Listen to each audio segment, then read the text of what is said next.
Good evening, everyone. Welcome to 2024 and the new series of Kansas Len Family Education Sessions.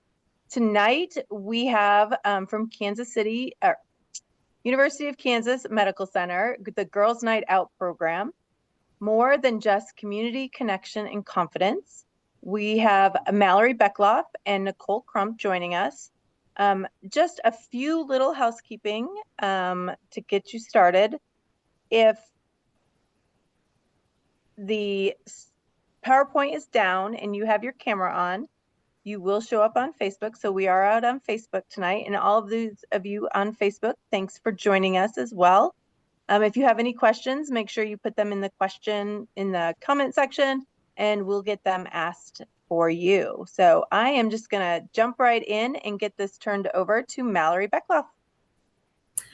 Hi, everyone. My name is Mallorey Beckloff. I use she, her pronouns. I'm a female with light skin, and I'm wearing a green turtleneck sweater.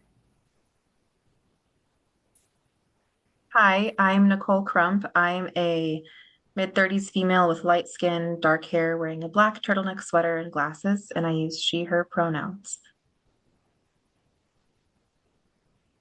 You want me to dive in? Okay, sorry. Apologies, folks. I thought Mel was going to say a tiny bit more. Tonight, we are excited to talk to you about the Girls Night Out program at KU Med, also known as GNO. And we're going to dive into a little bit of our history and our why we do what we do and who it serves, why it's so important, and then get into the nitty-gritty of what our programming is like, some different options for young women across the autism spectrum and beyond, and talk about ways that the community can get involved, ways you can support, and just things that we're excited to move forward with in the new year.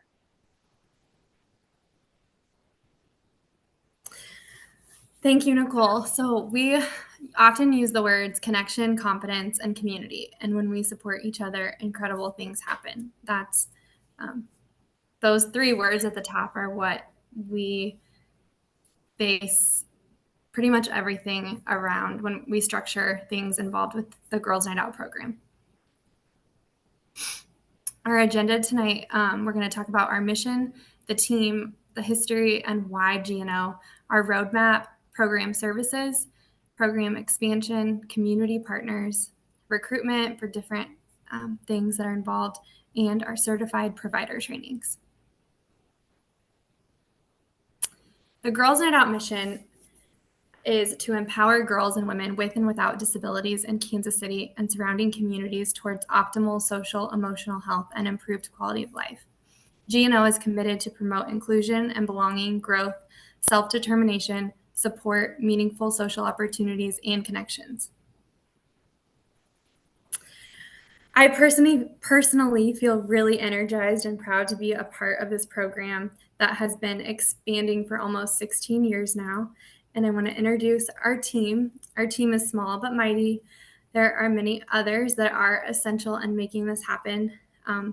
Our founder and director, Renee Jameson, co-director Jessica Shuttler, myself, and Nicole Crump. We have an interdisciplinary team of GNO providers and facilitators, and current disciplines include psychology, social work, speech and language, education. And I know Nicole plays many roles other than just parent support coordinator, but I thought you could expand on that a little bit more. Sure. So I'm also just kind of the admin assistant for the GNO program. And over the last couple of years, and in 2023 particularly, I've had the wonderful opportunity to expand some offerings for parents and caregivers of the young women we serve through GNO in what we call PNO, or Parents Night Out, that I'll dive into a lot more later. And I come to this work as a caregiver myself to a young girl with a profound neurodevelopmental disability.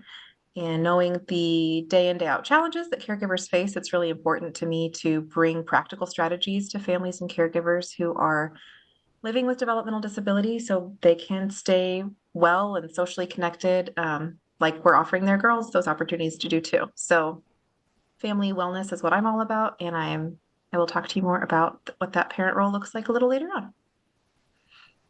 Thank you, Nicole. So as I mentioned earlier, we're celebrating 16 years of GNO. It's amazing. Dr. Jameson started this program in 2008, and we'll talk more about what that looked like, what that did look like, and how we've expanded. So Dr. Jameson started this in 2008 because we often see a greater proportion of males in programs and interventions designed based on male samples. So that's currently still the case. I think we've seen a little bit of improvement there. But since 2008, males have primarily been the population that these programs similar to GNO have been based on. Females with autism often experience greater difficulties in social communication, and then also females in general, neurodivergent, neurotypical, autistic, someone with a developmental disability, mental health diagnoses are very significant and so important. We have recently seen that about 80% of autistic individuals experience mental health symptoms and challenges throughout their lives. And based on the data collected from our own participants within GNO, 85% of our GNO participants with autism and related developmental disabilities reported co-occurring mental health diagnoses. And this visual shows we mostly see ADHD, anxiety, depression, and really just mental health across the board, neurotypical, neurodivergent. Then we have this impact cycle that Dr. Jameson and Dr. Shuttler kind of created a few years back. And I think it's really helpful to break it down in thinking about the challenges that come with being a teenager. And then on top of that, add on being a teenage girl. And then an autism diagnosis on top of that. Feeling connected, understood, and accepted by peers in your community is often key. And it's that those things are key factors of having good mental health. Autistic individuals within GNO often report feeling misunderstood, unaccepted, and disconnected. And so this impact cycle shows what GNO is really, what our intentions are and what we're structured to do. So if we're helping build confidence in individuals, build up that positive self-concept, then we are implementing skills and engagement with friends that, I think I kind of went backwards a little bit, sorry. We have those engagement, we provide these opportunities to engage, and we're implementing these skills. And then within that, we see this improved social competence where they're getting these successful experiences, positive interactions, which then leads to a more healthy social emotional health. Because if you're feeling successful and you're having connections, you feel better. And then on top of that, add confidence and that positive self-concept. And then it kind of just is that cycle that flows. Continue going places, continue connecting within your community, meeting new people, relating to others, finding common ground, and feeling good doing those things. So that's kind of what Dr. Jameson saw early on, and then we've seen that even more so over the past 16 years. Or defining characteristics of GNO. So we're a community-based program. GNO services occur within the community with community businesses and local organizations. As you can see pictured here, you'll see pictures throughout our presentation. We go all over. So these are at Starlight Theater and Paul Mitchell, the Hair School in Overland Park. We're really big on we want people to be successful and have successful social opportunities. So individualizing and adapting interactions to ensure positive and meaningful experiences is key for everyone involved in GNO. And then authentic settings. GNO meets where real life skills happen. And it's not about skills. I'm trying to shift and not use that word so much because it's more about these natural, just real life experiences. Whether you want to get a haircut or you want to go see a show, some people might have had negative experiences. And so we're trying to go new places, do new things together, and supporting each other while doing that. So why GNO matters. And as you can see, those 3 words are back on the screen: confidence, community, connection. So GNO offers confidence. Our model suggests that all participants with and without autism, disability, mental health diagnoses experience success and develop greater confidence and competence. This ultimately enhances self-perception and their ability to connect, socialize, and relate to peers. GNO offers community. All GNO activities take place outside the clinic in these authentic, natural community settings.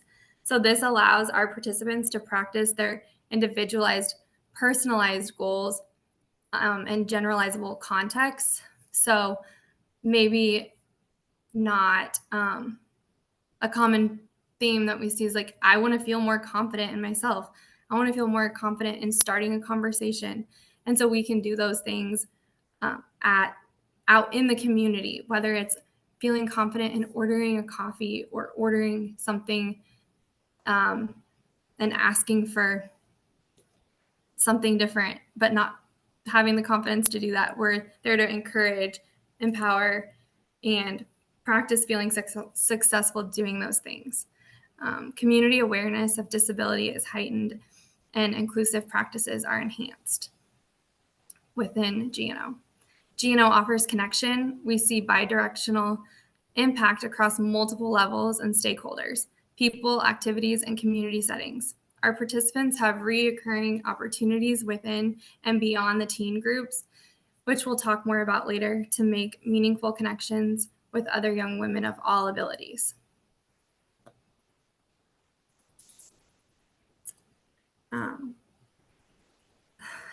So sorry, I felt like I was talking a lot. Okay, so our outcomes. Is there anyone on Facebook that anyone have questions or anything? I don't see any questions at the moment. Just wanted to check in. Yep. So our outcomes continued. As we mentioned, we're entering 16 years of the GNO program. And over 16 years, we've seen improvements in social communication, self-perception, and quality of life. We receive that people are satisfied with program activities and outcomes. We have expanded program services and connections across 16 years, which we'll talk a lot more about. And we have seen fewer symptoms of anxiety and depression following GNO participation. So these visuals over the arrows show that increase around social competence. So after getting involved with GNO, we hope and we do our best to work with each individual to increase social motivation, social opportunities, confidence, and that perceived quality of life for all participants, whether you have a diagnosis or not. And then our goal is to reduce those internalizing symptoms. So we want people to feel less isolated, feel less lonely, feel less anxious and depressed, and having those, when they come to us, those are often the things that are heightened. And I'll do a quick add-on here, just as I've been thinking. We don't just see this in our neurodivergent population. We see this in almost equal and identical measure with our neurotypical peers. And that's been really noticeable over the past few years. It's just, as Mallorey mentioned, really hard to be an adolescent female.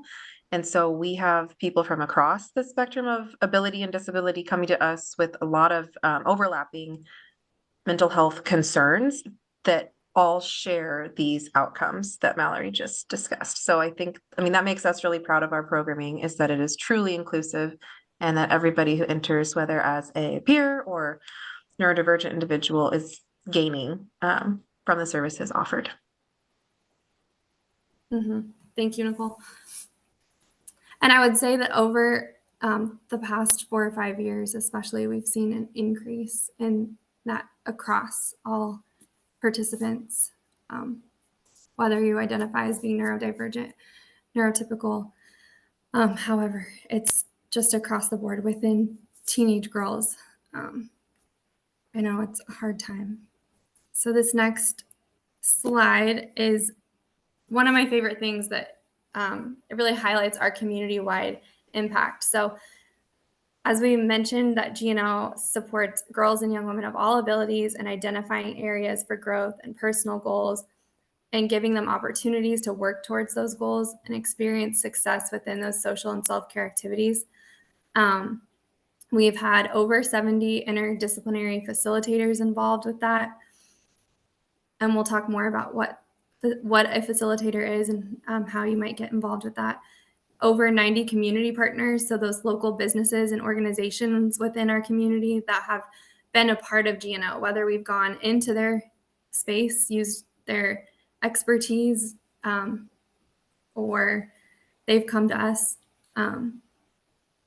Lots of really fun, awesome experiences with community partners. And then over 330 girls and young women, neurodivergent and neurotypical, that have been a part of these programs that we'll get into. But I think I have already said what our aim is and our primary focus and how we're individualized. And I just think that the primary focus is such an important part, that we want to support girls and young women of all abilities individually and uniquely in order to identify areas of growth and personal goals. So it's not about us, what we want you to do. It's about truly, we have conversations about what you want to work on. Because another mantra is that we all have things to work on. And so, Nicole, let you. Sure. So we're excited to share some of these numbers about our program with you. Like we've said several times, we're entering our 16th year of operation. And back in 2008, when Dr. Jameson started this up, I was not lucky enough to be a part of the program then, but I hear the stories and I see the paper trail, and they were doing paper scrapbooks, cash payments received at the door in envelopes, disposable cameras that had to be developed. So obviously a lot's changed since then. By 2015, they were moving on up towards spiral bound books, online sign up registration, CD-ROMs, if you recall. And then 2020 really changed a lot for all of us, obviously. GNO was pretty significantly impacted with our wait list and just our ability to provide the style of service that we had relied upon for such a long time. So we pivoted. Mallorey did an incredible job meeting everyone where they were at and offering a ton of really meaningful virtual programming that year. And we, despite some of those setbacks and challenges, we got our processes updated. We have online payments. We started offering certified provider trainings, which we'll discuss in further detail later, but that's huge because we can get GNO out more broadly now, teach other people how to be facilitators and share this awesome program within their own community settings. We've piloted groups in Wisconsin and Ohio with some of those newly certified providers and moved to electronic copies as well as YouTube links. So look at us grow. We have 1,500 subscribers across our mailing listservs and social media. So strongly encourage everybody to check us out there. Sign up for the newsletter. Those come out generally quarterly with just some fun updates about what we've been up to, things to look out for in the community, stuff like that. And then Mal really stays on top of it on Instagram and Facebook, sharing more kind of in the moment wins and glimmers, as she calls them, about just really exciting things that are happening with our girls in the program. 30 plus volunteers, which includes our GNO volunteer facilitators for our weekly groups and our community events. And those volunteers are typically pulled from our LIND program and are generally graduate and postdoctoral students. And we have 5 employees, 2 of whom are here tonight with you. I am not a licensed social worker. Mallorey is. Admitting someone really quick. And 2 PhDs, obviously, Dr. Jameson and Dr. Shuttler. I'm the caregiver perspective, and we are housed within the Developmental and Behavioral Pediatrics Division in the Pediatrics Department at KU Med. Who is the 5th employee? I was thinking our GRA. Oh, yes, we are getting a research. Well, we had Sydney forever and Hannah and now. Yes. Yes, we have a GRA as well. Very valuable. I apologize. Been in a little bit of transition. Which, So, tell everybody what a GRA stands for. Yes, I was just, Graduate we love Research we love our Assistant. acronyms, but Thank you. Thank you. I'm guilty of that. Graduate Research Assistant. So that person is helping a lot with our data collection and management and interpreting some of those results, preparing reports for us, getting to help measures show out those, to the families. impact and that outcome data that we briefly mentioned in the previous slide. Absolutely. Yes. So now that you're hopefully hooked and really want to get someone you know and love involved in GNO, I want to talk about kind of what that process looks like, the road to GNO, because it can feel a little bit daunting, but I want to walk you through it because it's really not. It's just get you in there and you got to be a tiny bit patient, and then we promise the payoff is huge. So the very, very first step here with this QR code is our intake form online.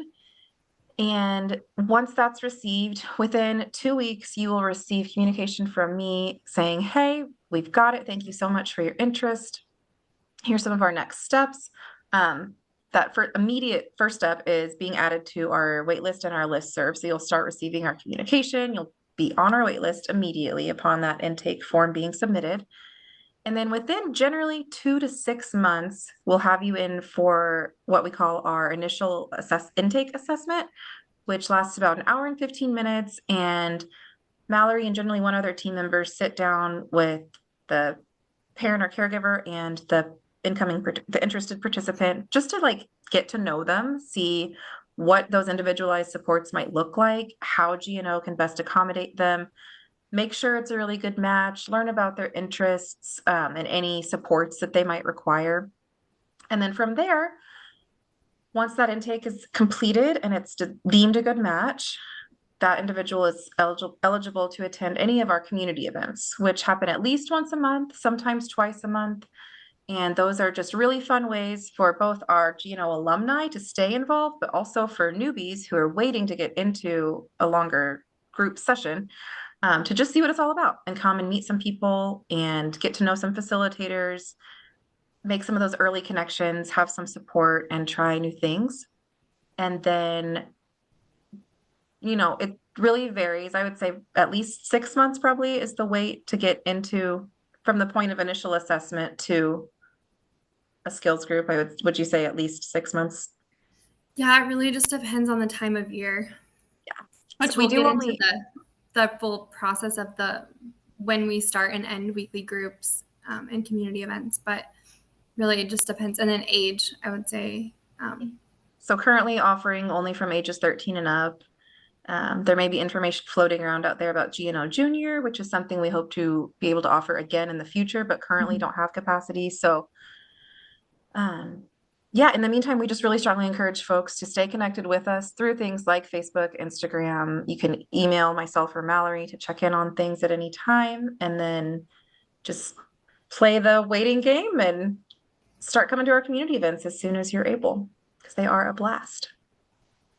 So we're going to dive into some detail about our program services here in just a minute, but this is just kind of a little overview, and I like these visuals here to show you just a brief snapshot of some of what we offer. So in those weekly teen groups, those are 12 weeks long. There's one offered in each fall, one offered each spring. And this is a rundown of all of sort of the topics. So each week has a devoted topic. And again, I really want to reiterate what Mallorey said, that we are not imposing our idea of what a skill should look like for someone. It's okay, these are things that everybody does. This is just part of living and taking really good care of ourselves and being whole, And that healthy might look adolescents. different for everyone.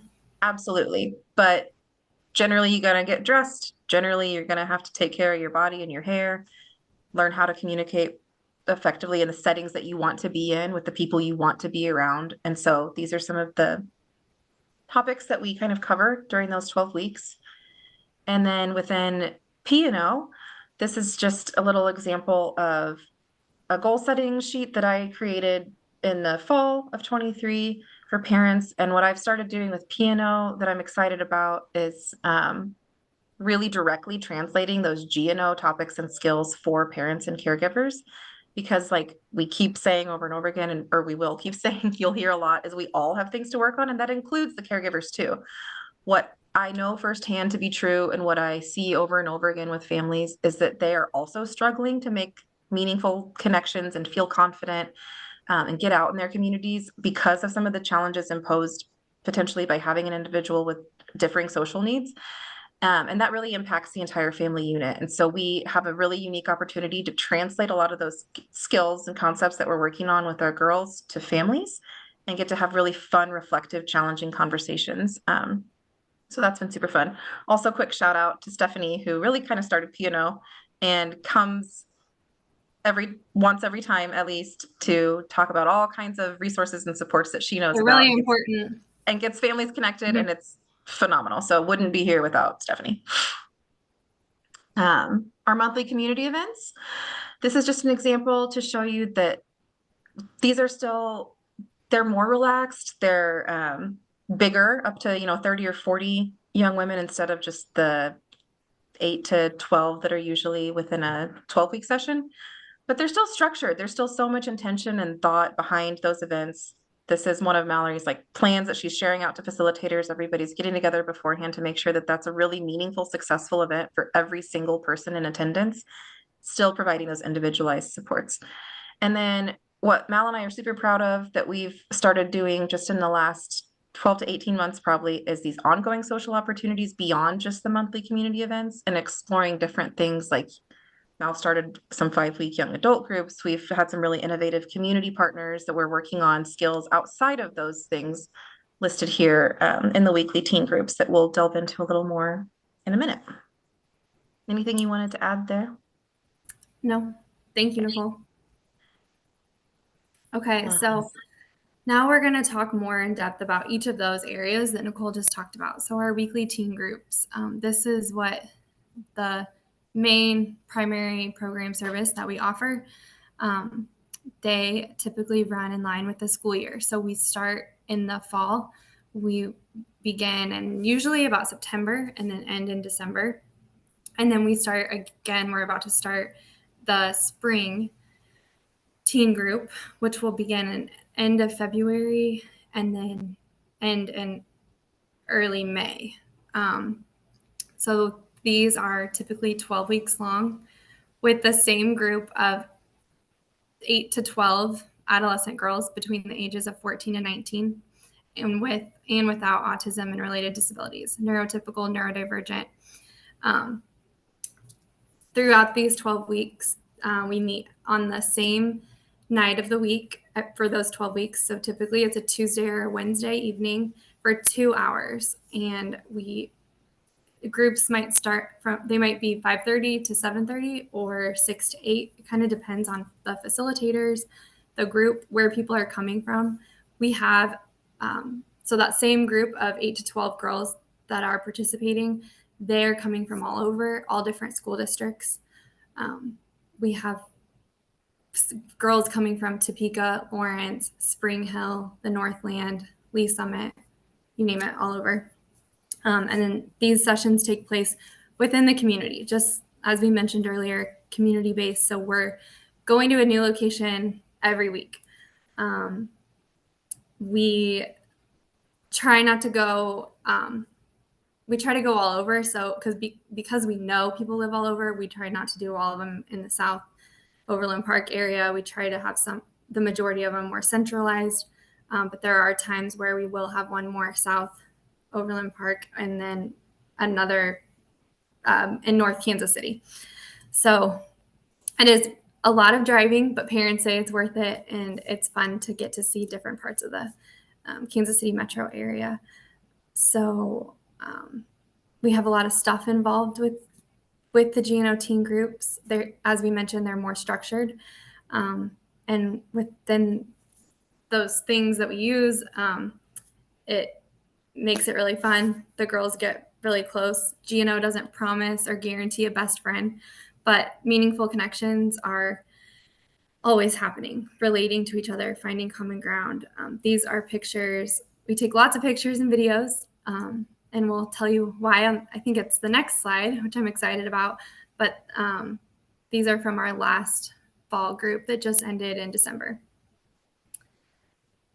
So we capture GNO memories for every group and we make a video. And this is when we mentioned the CD-ROM and the I don't know how Renee used to do it. I think it was like an actual camcorder, but we started making them through Canva or PowerPoint, however it is. And we put all of the pictures and videos that we've taken over 12 weeks, put them together and give it to the girls and the families. So they have something to look back on, and then to remind them, oh, GNO is a positive experience, or something to look forward to. And then they can continue coming and signing up for the community events or check in with one of their GNO friends from their group. So we're going to show you the beginning. It's pretty long, and then the end, because it gives a good snapshot of what a teen group looks like and what we do.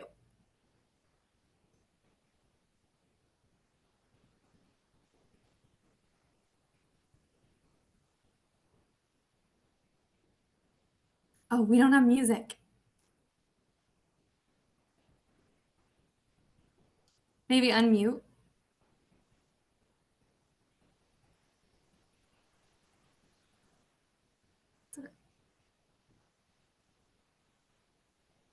Well, usually there's music, but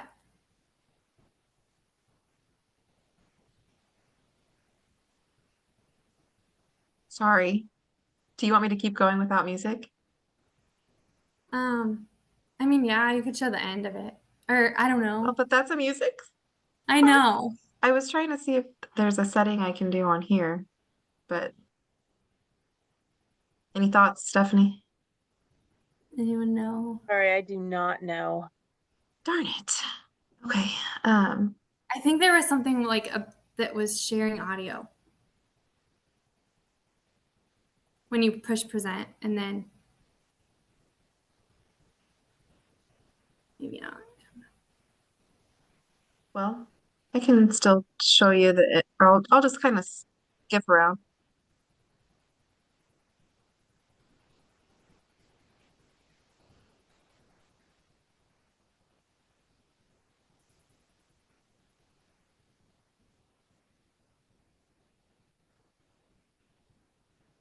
Can you hear it on mine?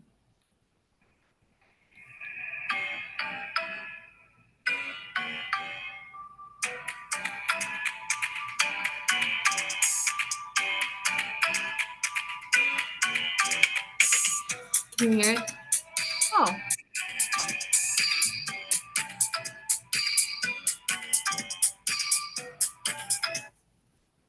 Mm.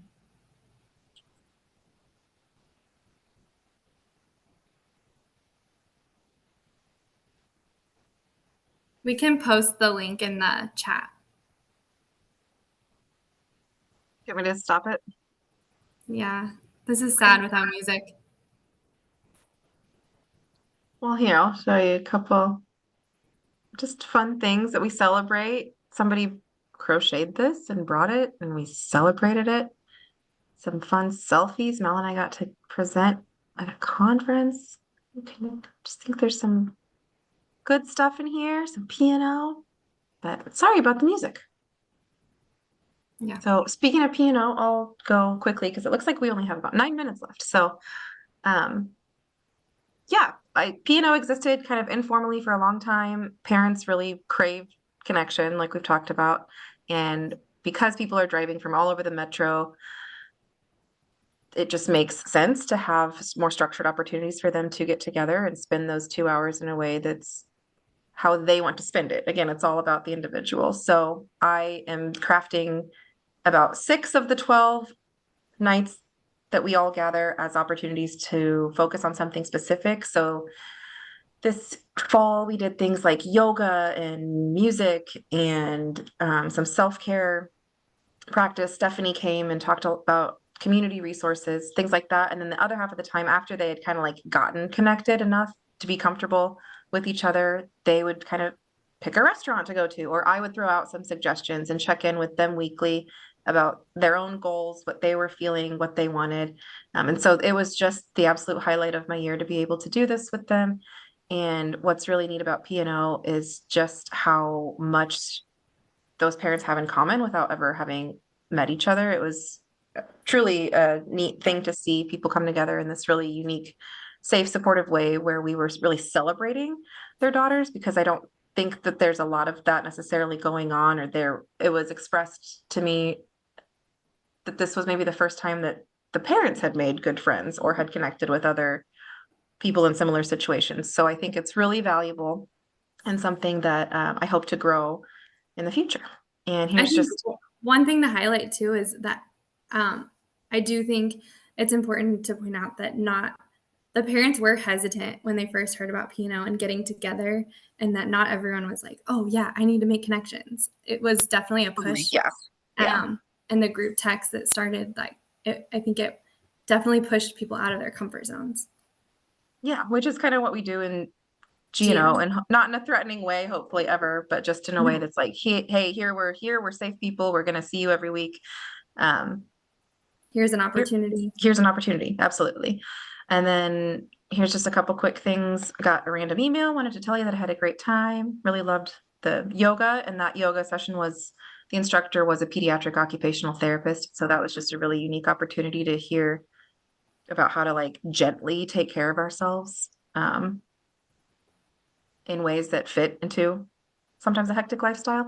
And then my daughter has forged some friendships, and I have as well. The P&O sessions have allowed me to connect with fellow mothers who understand what it's like to have a daughter on the spectrum as well.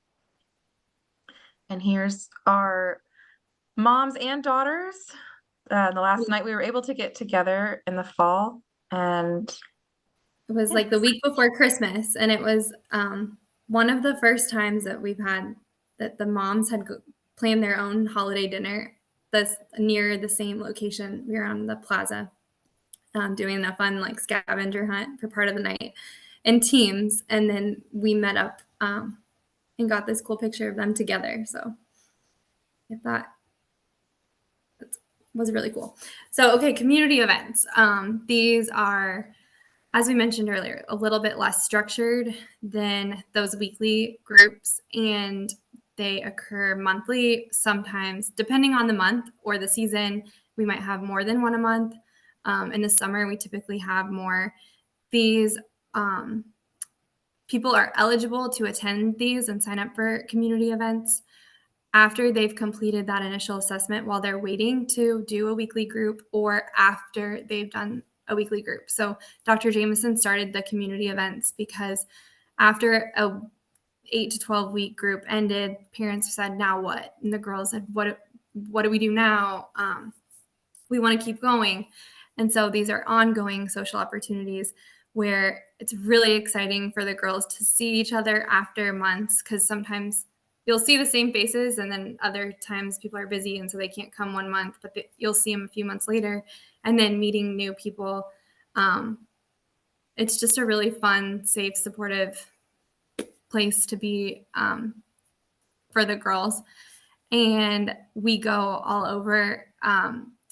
Recently, we've been getting feedback from the girls involved, and one of the girls shared that she was pretty anxious about signing up for these because you never know who's going to be there and what to expect, like you do with the weekly teen groups. You kind of get a full layout schedule, know who will be there. And so we try to include more of that information of how many to expect. So some of the community events, we might not have more than 10 or 12. And then depending on the season, there are other ones that will be bigger with 20 to 30. And we always make sure to include that now. And if you have any questions before signing up, but this photo is from our Halloween spooktacular social. It was at Chicken and Pickle in North Kansas City. And it is one of our bigger ones because a lot of people in GNO like to dress up and have fun with that. So we go to Starlight, we go to the zoo, we go to main event. Depending on the season, we'll go outside, inside. We've gone bowling. Sometimes we'll go to an art studio and paint, or just go and talk about, self-care and feeling good about yourself. So I don't think I missed anything with that. There's so many different things that we do and have done. So program expansion over the last 12 months, a year and a half, we have expanded some like mini groups for our young adults that have already completed that 12-week teen group. And we've started exploring new themes that have been coming up. Dating, healthy relationships, sexuality, self-advocacy, and identity. We, after high school, some of our GNO alumni, they are like, now what? Maybe some are interested in dating. Maybe some aren't. Maybe some want to advocate for themselves at a job that they have.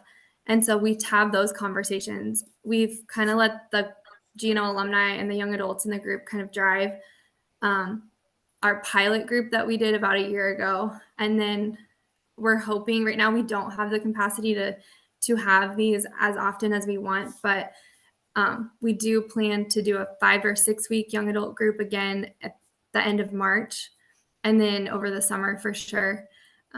This has also led us to establish those new community partners and connections within our community, like with Moxa. We've had awesome people come out and talk about, healthy, positive relationships, safety within online dating, and just online relationships. We've recently been partnering with the Aware Group and through Ash. They've been awesome. They have a young adult group, 18 and older, and they meet out in the community. It's not as structured, but it's been fun to get to know other people in the community. And then, Nicole, if you want to speak on the sexuality curriculum that Sure. Sean. And are we very short on time, Stephanie? No, you've got like 20 minutes almost. Oh, okay. I thought it was just till 6:45. 7. Yeah, if we've got time for Q&A too. I don't have any questions yet. Great. Yeah, so kind of yes, one of our other social workers, Chandra Gordon, is trained as a sexuality educator for young people with developmental disabilities. And so we invited her to do a 3-part series for families and parents to learn some of those concepts and just get a lot more comfortable having conversations around that, because often in this population we have found, and data shows, that abuse rates are higher and conversations aren't had. And we were, encountering women in their late 20s who still had a lot of questions that had gone unanswered. And so those have been really empowering, unique, wonderful groups to be a part of, to just have those really hard but important conversations with parents. And it's been neat to offer that while the girls are also kind of having similar conversations. So again, much in that same way, we're trying to be really intentional about having sort of parallel curriculums for our participants and their families. We did something similar with our Moxa curriculum around healthy relationships, figuring out what good healthy friendships look like, dating. I want to move into like some internet safety. Healthy boundaries. Yeah. And so while Mal was with a Moxa facilitator in one space, working with adapted curriculum that would suit the needs of our GNO population, I had worked with that Moxa educator to kind of say, okay, well, what are some really strong takeaways for parents that I can relate to them? And we had some really interesting, powerful conversations as well. So it's been a really neat, eye-opening challenge for us over the past 12 to 18 months to incorporate some of these new concepts. And it's been really rewarding to see some of our alumni from the teen groups be able to have these ongoing opportunities and learn more about themselves. And we realize there's a huge need for all of those topics, and we are getting emails and phone calls about them. And our goal is to continue having those quarterly, just like our 12-week teen groups. Before you guys go on, can you please tell us what Moxa stands for? What Moxa is? Oh, sure. Sorry. The Metropolitan Organization to Counter Sexual Assault. So they work with and they're here in Kansas City?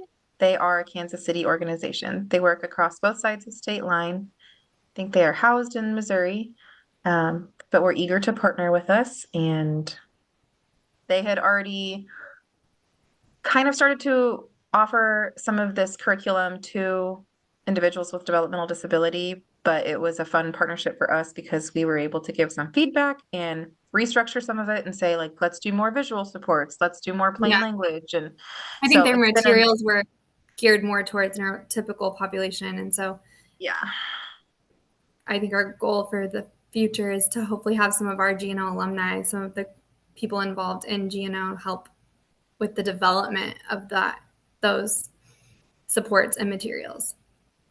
Definitely. Thank you, Stephanie, for the call out there. Mm-hmm. Acronyms. I apologize. Okay, GNO community partners. So we're always looking for new community partners because they truly are a huge part of why GNO functions without this space, because we do meet in the community, not in a clinical setting at KU Med Center. We are always looking for new places to go. So these group photos, we have this local gym, Kansas Athletic Club. They've been one of our amazing community partners for over 5-6 years now. The Kansas City Zoo. We have ongoing partnerships that have been 10 plus years, like Paul Mitchell, the School of Overland Park. And with community partners, what we mean by this, it's hosting one of our groups, potentially 8 to 14 individuals in your business or space on one occasion for approximately 1 to 2 hours. And then sometimes it's just welcoming us in. There's no involvement. Sometimes if we're at a restaurant, it might involve, taking our order or waiting on us. Sometimes it's just literally walking in, using the space, using the services, ordering ourselves and purchasing what they have. Like Ceramic Cafe is an amazing partner, Golden Scoop. We've gone to the Canvas painting place. Paul Mitchell, their products have been donated before for basic hair care. I'm blanking on some. Where else do we go? Chicken and Pickle, both Overland Park, North Kansas City locations.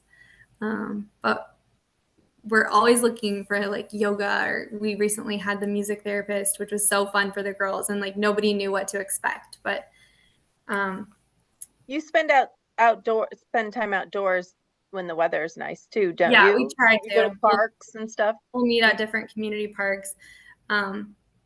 I know the girls have shared that they do not enjoy going to the libraries around the local public libraries, but sometimes, unfortunately, it's a free space big enough for us to do some of the crafts, and we try to bring in all the supplies and art. We do a lot of stuff that the girls are interested in. Sometimes they might teach their talent, whether it's origami or doodles, sketching, crochet, lots of things we're open. We do it all.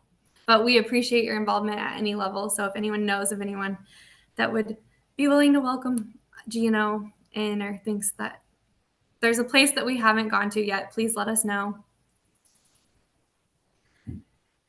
And so we do have opportunities to get involved with the GNO program as early as February. We're in the process of recruiting facilitators for our groups and for community events. So just like the 12-week group, how we have the same group of 8 to 12 individuals, we also have the same group of 2 to 3 facilitators. So I'm a lead facilitator, and then typically have 2 other co-facilitators with me. Usually we have graduate students. We mentioned LEND trainees. This is a group picture with, I think, our whole group from the fall.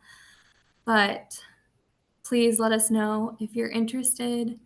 I think the next slide has the QR code, yes, for the facilitator application. These are some pictures of all the facilitators that have been involved over the last probably year and a half.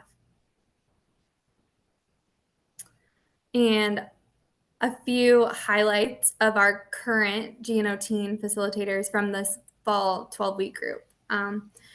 Gracie said, the importance of GNO to me, being a girl is hard, being confident when all these external sources say measuring up is impossible is hard. I've always struggled with my confidence, especially as a teenager. It feels isolating and like everyone has it figured out but you.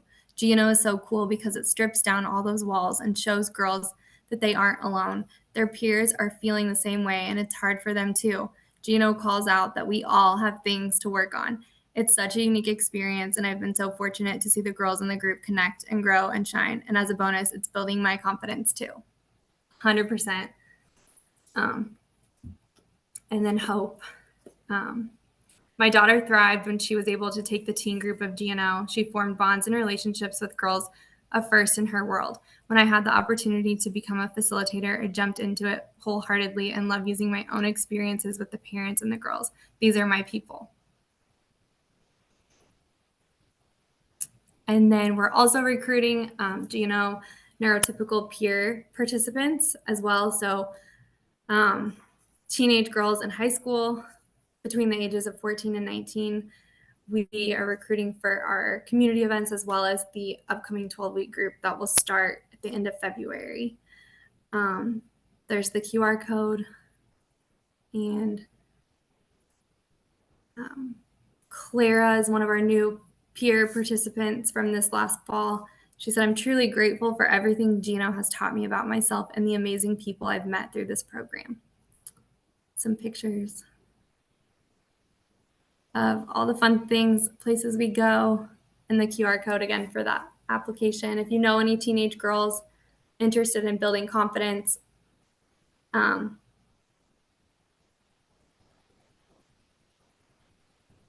They can also get community service hours, correct, Mel? Yes. Mm-hmm. And then Nicole, do you want to talk about the GNO certified provider training? Yeah, so I briefly mentioned earlier that we now in the last couple of years have this great opportunity to more widely disseminate GNO, and doing that by inviting people to our campus to work with us for 3 days to learn all of the ins and outs of GNO, get familiar with our manual, observe a GNO session live in person, and get to practice facilitation skills in real time. It's a really unique, wonderful, very fun opportunity. And we've had people from all over the country, well, not all over the country, like Wisconsin and Ohio so far, and several local people too. So within the metro, definitely. We have someone coming down from Canada at the end of this month, and I think someone else from Ohio. Anyway, all over, expanding every year, and it's been really exciting to see. And once the training is complete, you can take this program back to your community and implement GNO there. You'll be a certified GNO provider. And we do encourage applicants, not encourage them to have a particular background, but we like to see a background that would be sort of professionally aligned with behavior analysis or special education or developmental disability, psychology, psychiatry, occupational therapy, social work, speech therapy. We had like special education. We've had a principal, I think, come and do it, and a lot of like ABA providers. So things along those lines. If that's you or someone you know, or you know a community that would really benefit from something like this, definitely reach out to us, and we'd be happy to share more with you about what that certification process looks like.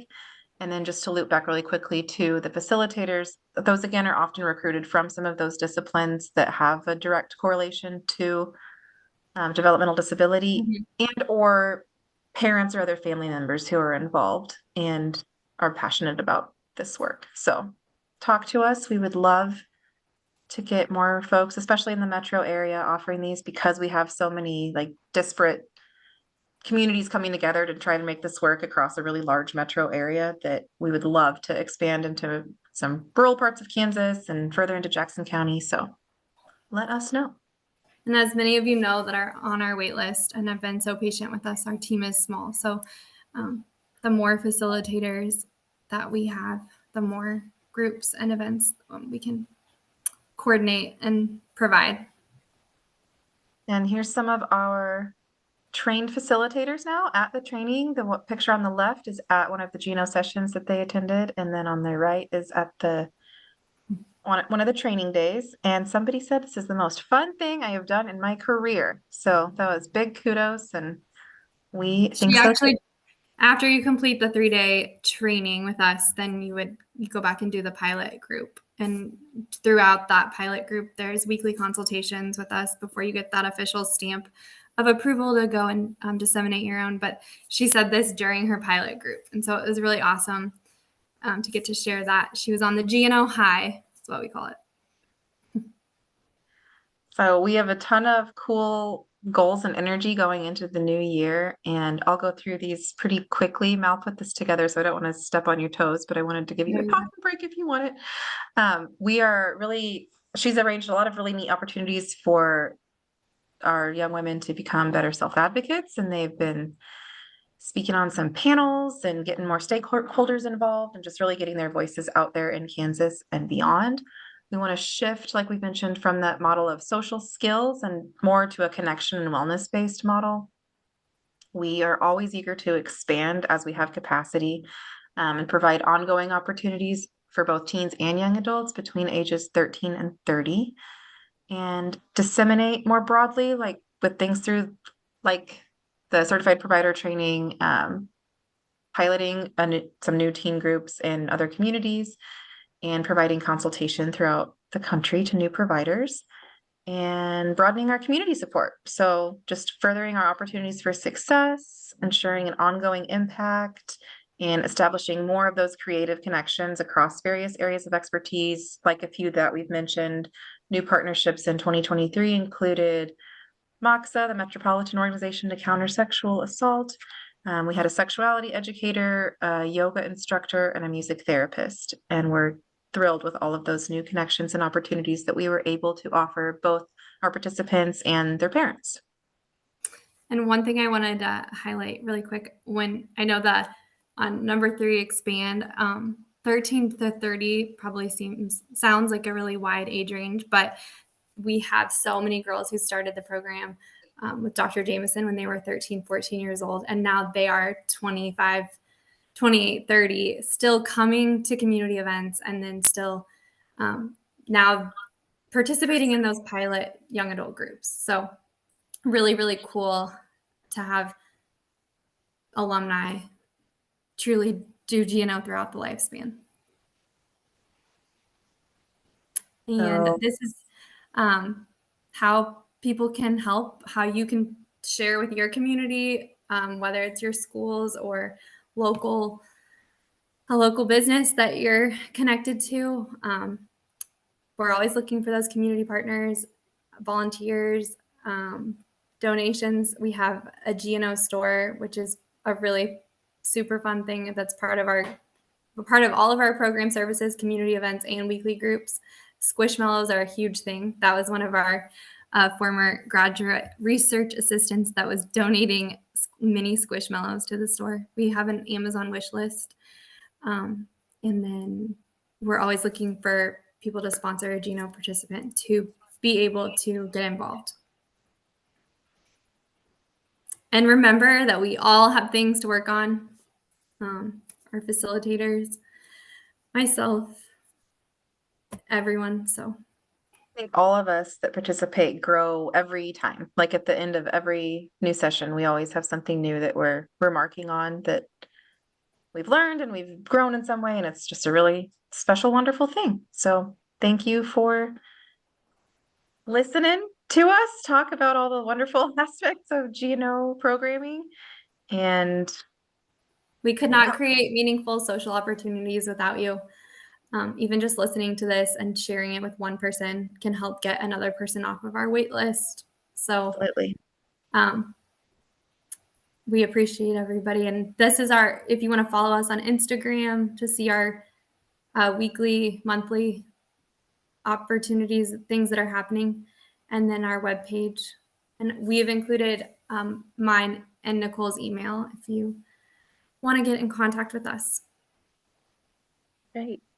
Well, thank you, ladies. I appreciate the presentation and information tonight. It's been great. Just a couple of quick questions for you. P&O, you talk about that, but it isn't required, correct? Parents don't have to participate if they choose not to. Required at all. No. I know Just it's the encouraged. I know it's It's just encouraged. the first session is required for a parent or caregiver to be there for the first night to hear. At like our meet and greet, just to establish some expectations for the group. So if anyone is interested, like kind of how I approach it is on that first night where it is mandatory attendance to learn about our programming, I say, here's what's coming up that is on the table for parents if you choose to accept it. It's not necessarily a support group, but it can function a lot that way. And so if you haven't had opportunities before to connect with other families in similar situations, I just encourage you to be open to trying it. And you can skip all of the things where I'm there talking and just go to dinners where people are hanging out or not participate at all. And we had several people who, just as their schedules allowed to, would come and not come, or spouses would switch off. And so I got to meet moms and dads, and that was fun. But it's definitely not required. Okay, great, thanks. I want to end on a high note. So Mallorey, tell me one of your favorite memories. You've been with GNO now, what? Gosh, almost 8-9 years. So give me one of your favorite memories. Oh my gosh, you're putting me on the spot. I know you have a lot of them. I do. I think